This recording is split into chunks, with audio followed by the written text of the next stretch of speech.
named our word for Bible, ta Biblia, which means the books. Byblos was an important shipport known for its timbers. The cedars of Lebanon was said to be prized by other countries because it was the first city to allegedly perfect shipbuilding. Why is this thing The lagging Phoenicians so carried a much? trade route and I don't created have this thing colonies set in what is properly. now known as Spain, France, For Italy, reason. and Northern Africa.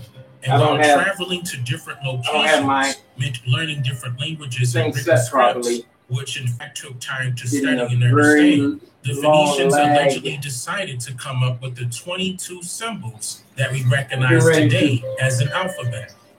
You know It what? was understood There's that too every much word that can be spoken is meat in comprised here. of different sounds placed together. Got The turkey Phoenicians necks. realized that 22 sounds make up the majority of words. So they created easy to write and easy to recall symbols I don't that usually anyone cook could with the learn water to match coming out with of these the sounds. spigots.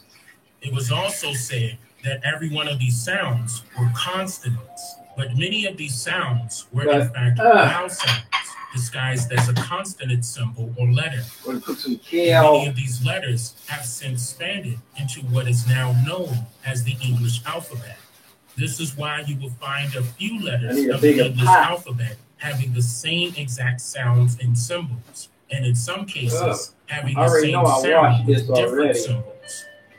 For some mysterious reason, the English alphabet has a few repeating sounds, in which a new symbol was created for each one, bringing the total amount of letters used in the English alphabet to 26. And the French and Spanish alphabet includes one additional letter, bringing their totals to 27. Now, why is this important, you ask? Well, just as the Phoenicians were traders that traveled and created colonies, so were the English, Spanish, and the French. So in other words, all of these languages are in fact trade languages, in which each of these trade languages were eventually passed down from generation to generation over time. But in a more historical sense, these trade languages were better known as pidgin languages. A pidgin language is described today as a language with no native speakers, which is used for business, trade, or commerce. It is the reduced form of a language. But if there were no native speakers, then what language is it reduced from? A lingua franca. A lingua franca, from Italian, meaning Frankish tongue, is a language systematically used as a common language to bridge the communication of those people that speak different native languages. English is a dramatic bridge language or a trade language with an added mixture of Spanish words, French words, Greek, Arabic, Latin, and it also heavily incorporates words from the many American Indian indigenous languages that were once spoken upon these lands, now known as the Americas. A lingua franca takes many words and their meanings or ideas and reduces them into a simplified version that could be understood by many. Lingua franca literally means Frankish tongue, a language spoken in Germany that eventually evolved into the language now known as Dutch.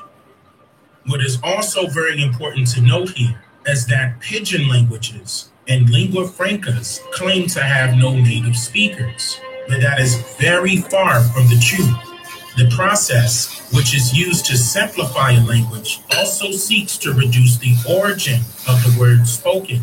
But if you simply follow the word trail based on the sound of a word, the origin of that word usually shows up with a different spelling attached or a very closely related meaning that is often stated with, not to be confused with, etc.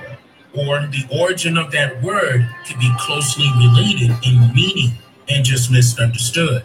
I know we've been lied to our whole lives. The indigenous word For hundreds water of years. sounds like water, We've but this been word deceived. actually means canoe, Everything, which is a boat that everything's sits a in lie. the water.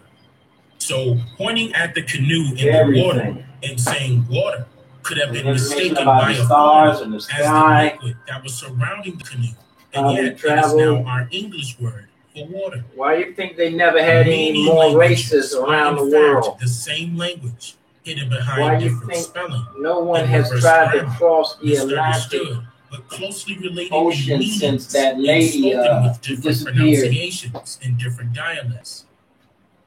So now, why do you think they don't have any? They have car races. Why don't they have plane races? Why don't they have jet planes racing against each other? As our primary language. And how did the English language become the official but yet non-official language of North America? Haven't no instead one of the tried many to go to indigenous the North tongues Pole that anymore? were spoken before the colonization of this land? The Arctic. Why is it illegal to go past the Arctic? It was implemented through a process called polysynthesis. Polysynthesis is comprised of two terms, poly and synthesis. Poly meaning many or much, and synthesis meaning deductive reasoning, to put together or to combine. The linguistic definition of this word was coined by a French-American linguist by the name of Peter Stephen Duponcheau in the year of 1816. And according to the 9th volume of the North American Review and Miscellaneous Journal that was published in the year 1819, Duponcheau defines polysynthesis as, quote, the act of taking the greatest number of ideas and comprising them into the least number of words. Peter Duponcheau immigrated to North America during the year of 1777 and became well known for his linguistics analysis of the indigenous languages of America, spoken by the Indians. Peter Duponcheau even wrote a book on the grammatical systems of the Indian languages. This book, prized by the Institute of France, was called Mémoire sur le système grammatical de langue de quelques sous-genres de l'Américain, or rather translated in English as the memory of the grammatical system of the languages of some Indian nations. Snatch back your brain. Which was published Snatch back your brain and keep it. 1838. It was known since the earliest days of colonization